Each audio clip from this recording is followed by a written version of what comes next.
हमारे साथ और भी खास मेहमान जुड़े हुए हैं। हमारे साथ मौलाना साजिद रशीदी जी भी जुड़े हुए हैं, मुस्लिम धर्मगुरु। रशीदी जी, मैं आपसे ही जानना चाहूंगी, आपका इस पर क्या स्टैंड है? देखिए मोहतरमा, जिस मदरसे में मैंने तालीम हासिल की है जी। वहां 5वीं तक हिंदी इंग्लिश भी थी हम्म। और मैंने चौथे क्लास में ही महाभारत को और रामायण को पढ़ लिया था। जी। तो ये तो पहले से सिलेबस में है, हम्म। ये कोई नई बात थोड़ा ही है। रामायण और महाभारत को तो बच्चा बच्चा जानता है देश का। हम्म। और रामायण के लिए रामलीलाएं हर साल लगती हैं, हम्म।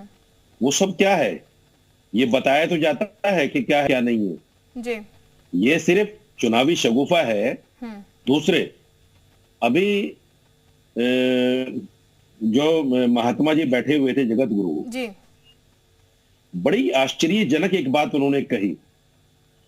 हमने अभी तक जो पढ़ा है धर्म ग्रंथों में, वो ये पढ़ा है कि सीता जी का हरण हुआ था। हम्म। इन्होंने कहा कि सीता जी की छाया का हरण हुआ था। हम्म। ये नई बात कहां से ले आए भाई? हम्म। छाया का हरण कैसे हो सकता है? ये तो बिल्कुल अकल से परे बात है। छाया का हरण कौन कर सकता है? इसका मतलब तो ये है, अगर छाया का हरण रावण ने कर लिया तो रावण तो राम जी से भी बलवान आदमी था, जिसको कोई भी धार्मिक आदमी नहीं मान सकता। छाया का हरण कैसे हो सकता है? जगत गुरु ने एक ऐसी बात कह दी, मैं समझता हूं अकल से परे बात है। ठीक। तो ये इस तरह की बातें करना, ये सिर्फ सियासत को दर्शाता है। ठीक, यानी और कि आने वाले पेच इसमें नजर आ रहा 2024 है। के बिल्कुल इसके अलावा कुछ भी नहीं सियासी है। पेच इसमें नजर आ रहा है। मैं दूसरी एक चीज 30 सेकंड में हाँ। 30 सेकंड में एक चीज और कहना चाहता हूं। देखिए, धर्म को पढ़ाने के लिए जिस तरह से हमारे यहाँ मदरसे हैं, इसी तरह आप लोगों में, हमारे हिंदू भाइयों में, मंदिरों में छोटे छोटे, हम उर्दू में मदरसा कहते हैं उसको, और हिंदी में कुछ और उसको कहा जाता है, तो वो धर्म पढ़ाया जाता है उसमें। ठीक है, मैं वापस तो आपके आप इसको बाकायदा सिलेबस में लाने की बात करना क्यों चाहते हैं? आनंद दुबे साहब ये कुछ हिंदू बोलना राष्ट्र चाह रहे है हैं? नहीं। आनंद जी बोलेगा। ठीक है सर। देखिए, ये मौलाना साहब जो बोल रहे हैं, इन्होंने तुरंत राम भद्राचार्य जी पे सवाल उठा दिया। दरअसल ये दिक्कत यही है कि व्यक्ति जब कुछ नहीं जानता, कुछ नहीं समझता है, तो उसको यही समझ में आता है। मैं आपको बता देता हूँ, रामचरितमानस में भगवान जब वन में गए हैं और तब उन्होंने सीता जी से कहा है कि सुनहु प्रिया व्रत रुचिर सुशीला, मैं कछु करब ललित नर नीला, तुम पावक मह करहु निवासा, जो लगे करहु निशाचर नासा। कि हे प्रिय, तुम अब कुछ समय अग्नि में विश्राम करो और मैं तब तक, जब तक कि निशाचरों का नाश नहीं कर लेता हूं, तब तक आप यहां विश्राम करिए। तो ये रामचरितमानस को पहले पढ़िए, ढंग से जानिए। राम भद्राचार्य जी ने जो कहा उसको समझिए। छाया कहाँ लिखा हुआ है मुझे बताइए ना। छाया कहाँ है इसमें? सुनिए भाई, सुनिए। छाया का हरण हुआ कहाँ लिखा हुआ है इसमें? अब मैं आपने पढ़े हैं, छाया का तो इसमें जिक्र भी नहीं है। अरे भाई, मैं आपके धर्म ग्रंथों अरे पे ज्ञानी बहुत सारी साहब, चीजें पूछने लगूंगा अरे तो फिर भाई आप शांत हो ज्ञानी जाएंगे। साहब, इसमें तो छाया का तो जिक्र भी नहीं है ज्ञानी अरे साहब। भाई, जो माता सीता थी, उनकी छाया जो थी, उसी का प्रतिरूप था जिसको रावण ने हरण किया। इसको आप नहीं समझ पाएंगे, थोड़ा आपको अध्ययन करना पड़ेगा। आप समझ पाएंगे। श्लोक कुछ पढ़ रहे हैं, जवाब कुछ दे रहे हैं, सवाल कुछ है, जवाब कुछ है। तो आप अभी मैं कुछ और बोल भाई साहब, संस्कृत को हम भी जानते हैं। अभी आप क्या क्या लिखा हुआ मैं बता दूंगा, तो अभी दिक्कत पे आ जाएंगे आप। इसलिए शांत रहिए। अब आपको तो चीज की जान, देखिए आनंद जी, बात सुनिए। मैं आपकी बात को इसलिए सुनिए, मेरी बात सुनिए पहले। की जानकारी मैं ना होना, आपको तकलीफ देना नहीं चाहता, ना धर्म की कोई बात कहना चाहता हूँ। मैं जो सत्य है वो बताना चाहता हूँ।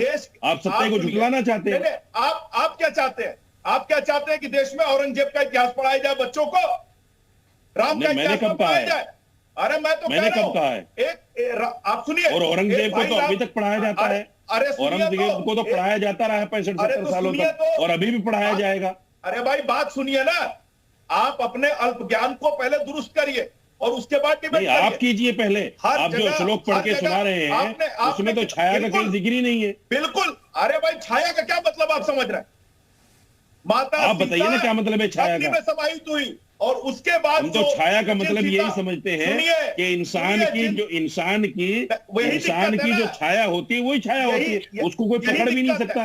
ठीक है मौलाना, ठीक है मौलाना साजिद साहब, देखिए मौलाना साजिद साहब, ठीक है आनंद दुबे जी, मौलाना साजिद साहब, ठीक है मौलाना साजिद साहब, यही तो बात है ना। देखिए ठीक मौलाना साजिद साहब, आपने कहा मैंने 5वीं तक ये चीजें पढ़ी, लेकिन आपको ये चीज क्लियर नहीं हुई, तो यही थोड़ा सा ज्ञान जो छूट जाएगा शायद वो जब एनसीईआरटी में शामिल हो जाएगा तो बेहतर हो जाएगा। ठीक है, मैं वापस लौट रही हूँ आपके पास। हमारे साथ प्रोफेसर नीरज जैन भी इस वक्त जुड़े हुए। नीरज जैन का भी हम रुख कर लेते हैं। नीरज जैन साहब, जो जिक्र हो रहा है अब पाठ्यक्रम में से शामिल करने का, सर ये कितना बेहतर होगा?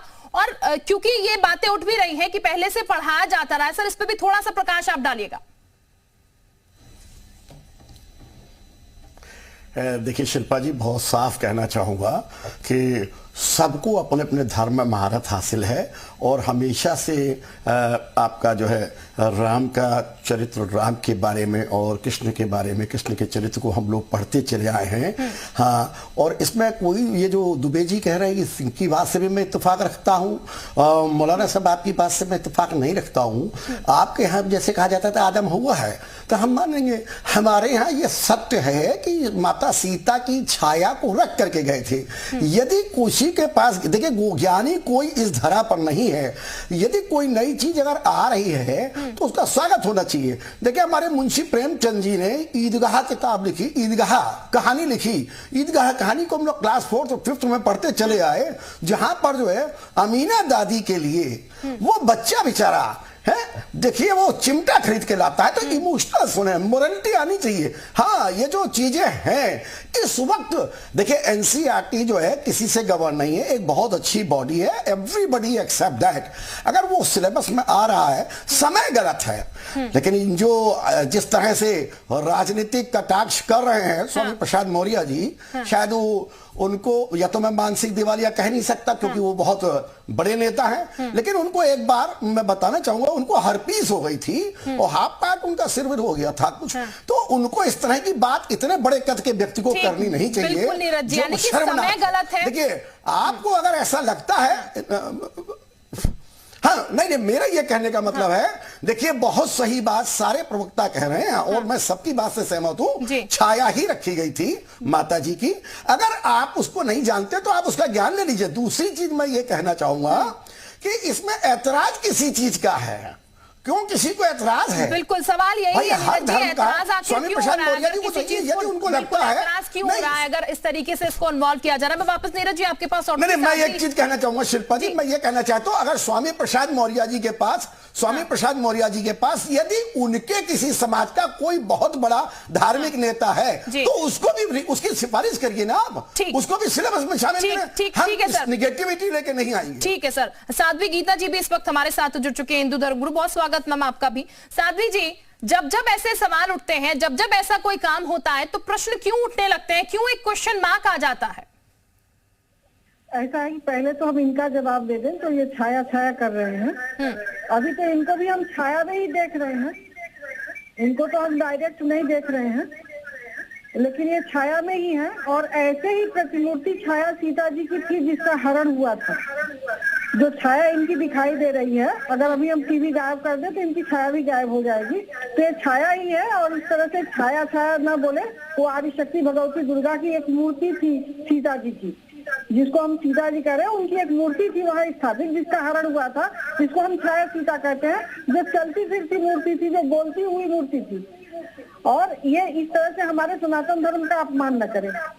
और दूसरी बात, हमारे सनातन धर्म के लिए ऐसे मौलानाओं का हमेशा हम लोग पढ़े, बचपन में मोहम्मद का और मोहम्मद गोरी का युद्ध पढ़े हम, रजिया बेगम का युद्ध पढ़े हम, और ये क्या बोलते हैं अकबर बीरबल की कहानी हम पढ़े, सलीम की कहानी पढ़े। तो भाई आज अगर हम सनातन धर्म की कहानी हमारे बच्चे पढ़े तो इनको जलन क्यों हो रही है? नहीं होनी चाहिए। और आप बार बार मेरे सनातन धर्म का अपमान मत करिए। छाया सीता थी, तुम पावक मत करो। मैं आपसे बिल्कुल ठीक है साध्वी जी, मौलाना साजिद जी, मैं आपसे रिएक्शन लूंगी एक ब्रेक के